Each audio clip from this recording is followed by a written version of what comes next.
অত্যন্ত খুশি এবং ধন্যবাদের সঙ্গে আপনাদেরকে জানাই, যখন আরাবুল ইসলামের নামটি এই ক্যানিং পূর্বে যখন ঘোরাফেরা শুরু করেছিল, সেই সময় যেমন মলম লাগা দেখেছেন, চুলকানির মলম, এই চুলকানির মলমে লাগানোর মতো বিচুটি পাতা আর বনকচু পাতার পাতা একসঙ্গে উকানো শুরু করে দিয়েছিলেন। যে বেশি চুলকেছে, মলম লাগিয়েছেন, সে আজকে ধরছি তার নামে, তার নাম 1 নম্বরে রয়েছে। গত 21 তারিখ, আজ থেকে 2 দিন আগে 19 তারিখে সেই শওকত মোল্লার নামে নতুন করে ধর্ষণের আবার একটা অভিযুক্ত ভাবে পশ্চিমবঙ্গের মধ্যে শিরোনামে এসেছে, যে একটা মাকে কলঙ্কিত করে মায়ের বাচ্চাকে হরণ করে, সেই বাচ্চাটাকে কিডন্যাপ করে সেই মায়ের প্রলোভন দেখিয়ে একাধিকবার ধর্ষণ করেছে। আমি নিজে এসেছিলাম আপনার এই কালীবাড়িতে, কালিকাতলা হোসেনের বাড়ি, তার দোতলাতে রেখে এই শওকত মোল্লা একাধিকবার ধর্ষণ করেছিলেন। এই খবরটি ভোটের আগে যখন আমরা গোপন সূত্রে শুনেছিলাম, তখন আমরা এই অভিযোগটা নিয়ে চেষ্টা করেছিলাম এই শওকত মোল্লার সঠিক তথ্যটা মানুষের সামনে তুলে ধরার জন্য। দুর্ভাগ্যের বিষয়, ভারতবর্ষ স্বাধীন হলেও, এই বাংলা গণতন্ত্র বললেও, এই তৃণমূল কংগ্রেসের এই হারমান শওকতের মতো তোলাবাজ গুন্ডা নেতারাজ ক্রিমিনালদের জন্য তখন মানুষ তার গণতন্ত্র রোজ স্তব্ধ হয়ে গেছিলেন, কথা বলতে পারছিলেন না। তারপর হোসেনের এই যে বিল্ডার্সের দোতলায় ওই মহিলাকে দেখেছিলেন একটা ভালো কাজের নাম করে। তারপর তার স্বামী যখন আসেন, ওর স্বামীদের বলেছিলেন আপনার এই ডকুমেন্টস নেই, আনতে যান। আনতে যাওয়ার পরে সে ঘুরে এসে দেখলেন আপনার বউ তো চলে গেছে, তো না। তারপরে বাচ্চা উধাও, মা উধাও, মাকে 3 তলা দিয়ে আটকে রাখলেন। জীবনতলা থানার তৎকালীন অফিসার তিনি সব জানতেন, তারপরে স্তব্ধ ছিলেন। তাকে একাধিকবার বলা হয়েছিল এবং ওই পরিবারের গোটা পরিবারকে বোমে উড়িয়ে দেবে বলে হুমকি দিয়েছিলেন। তিনি যখন বারবার বলেছিলেন আমরা চেষ্টা করেছিলাম মানুষকে বাঁচানো যায়নি, আজকের সেই মা বোনেরা রাস্তায় নেমেছে। শুধু তাই নয়, তিনি বলেছিলেন আমার নামে একটা করে ঘুষের কেস নেই, তিনি বলেছিলেন আমার নামে কিচ্ছু নেই। আজকে যে লোকটা আমাদের সামনে এই বয়সে তরুণ যুবকদের হার মারিয়ে এসে বসেছেন, এই আরাবুল ইসলাম জীবনের পরোয়া করেনি, জীবনের কোনো আশা করেনি, কিন্তু এই নটরাজ ক্রিমিনালের বিরুদ্ধে সেদিনকে মমতা ব্যানার্জিকে বলেছিলেন যে দিদি, যে আপনাকে যে বোম মারে আপনাকে খতম করতে চাইলেন, আপনি বুঝলেন না, তার নিরাপত্তা এগিয়ে গেলেন। আর আপনার দলের জন্য সৈনিক লড়াই করে এতদিন পর্যন্ত আসার পর আমার নামে একাধিক মামলা, এই হচ্ছে কি নীতি। সেদিনকে বারবার বলার পরেও কিন্তু মমতা বন্দ্যোপাধ্যায় শোনেনি।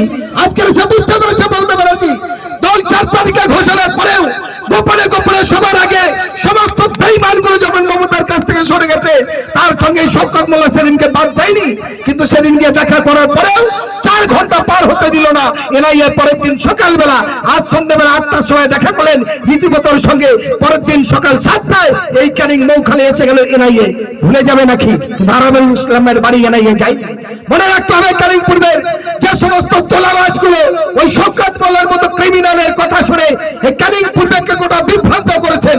এবং আরো দায়িত্ব নিয়ে বলছে এই ক্যানিং পূর্বের বাহারুল ইসলাম জিতেনি, সম্পূর্ণ কারচুপি হয়েছিলেন। ভিডিও বসবার যে ভিডিওর সঙ্গে পরেশ দাসের আন্ডারস্ট্যান্ডিং এর কারণে এরা গোপন চুক্তি করে 3টে প্রার্থীকে কোন রকম জিতিয়েছিলেন। ভুলে যাওয়ার কিছু নেই। বদলা অঞ্চল থেকে শুরু করে একাধিক অঞ্চলের আমরা যে মানবাধিকার সংগঠন চালাই, আমাদের যে আইবি রিপোর্ট, আমাদের যে গোপন রিপোর্টের তথ্য ভিত্তিতে এখানে বাহারুল ইসলাম জেতেনি। তাকে পরিকল্পিত ভাবে ক্যানিং পেন্দ্রাখালী যেখানে ভোট গণনা হয়েছিলেন গোপন আন্ডারস্ট্যান্ডিং করে সেই সময় নির্বাচন কমিশনের যে লোকগুলো ছিলেন তারা ভণ্ড। তারা সেই ভণ্ডমির কারণে মোটা টাকার বিনিময়ে জোর করে আরাবুল ইসলামকে হারানো হয়েছে। যেখানে ভোটের সংখ্যাতে 1100 ভোট পড়েছে বা 900 ভোট পড়েছে, এরকম কয়েকটি বুথের কাউন্টিং রিপোর্টিং যা বুঝেছিলাম, সেখানে দেখা গেল 900 ভোটের মধ্যে দিয়ে লাইন দিয়ে গোটা মানুষ প্রায় 700 সাড়ে 700 ভোট। যেখানে আইএসএফ এর পোলের কথা, সেখানে দেখা গেল আইএসএফ এর ভোটের সংখ্যা মাত্র 25-30, বাকি টোটালটা তৃণমূল। কি করে হলো? আপনার 265টা ভোট কাউন্টিং এর যে বাক্স এসেছে তার মধ্যে দেখা গেল 30টা সঠিক, বাকি দেখা যাচ্ছে 55-65টা বাক্সর যে সিল করেছিলেন ভোট হওয়ার পর যে স্টাম্প মেরে পাঠাচ্ছেন সেই স্টাম্পটা ঘোরাফেরা হয়ে গেল। কি করে হলো? এদের হাপ্পা হলো নাকি এরা ছুটে ফুটে চলে গেল? সবগুলো কাল মে কুছ কালা হয়। আজকের যারাই বলছেন এই বাংলার অনেক কিছু চাই, আমরা দেখুন একদম কঠোরভাবে বলতে চাইছি, আজকের সেই হারমাতগুলো, সেই গুন্ডাবাজ তোলাবাজগুলো আজকে আরাবুল ইসলাম মহাশয়ের সত্যি তার সাহস, তার সততা, তার লড়াইয়ের জন্য তিনি থামিনি, কোনো নিরাপত্তা নেননি। একাভাবে কানিগের এই প্রান্ত থেকে খড়গপুর পর্যন্ত প্রত্যেকটা অঞ্চলে অঞ্চলে দৌড়াচ্ছে। যখন কোন দিকে না বললেন, আবার প্রশাসনের একটি অংশের মানুষের সঙ্গে গোপন আঘাত করে এই তোলামূলের এই চামচা দালাল চিটিংবাজগুলো তারা নূতন করে নব বিজেপি হয়ে গেল রাতারাতি। বিজেপির সঙ্গে তাদের কোনো সম্পর্ক নেই, অর্থাৎ রাতারাতি হয়ে গেল। এখানে একজন বড় পেয়াদা তৈরি হয়েছে, সে বড় উজিরা আলম বলম গামছা গলায় দিয়ে মোটা টাকা গোপনে নিয়ে ওই ক্রিমিনালদের গুলো ভুল বলছে এরাই আমরা বিজেপির লোক, এরাই আমাদের আসল লোক।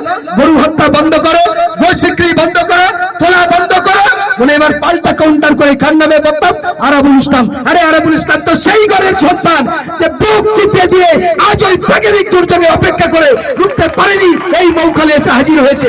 আপনারা দেখেছেন টিভি 90 চ্যানেলে নির্বাচনের আগে সেদিন মনিরের পত্র জমা, তার ঠিক দুদিন আগে শওকত মোল্লা বলেছিলেন আরাবুল ইসলাম জীবন তোলায় ক্যানিং পূর্বের মাটি ছুঁতে পারবে না। আরে মাটি ছোঁয়া তো দূরের কথা, শওকত মোল্লা লাগের গোড়ায় দিয়ে গাড়ি নিয়ে হো হো করে ছুটেছে।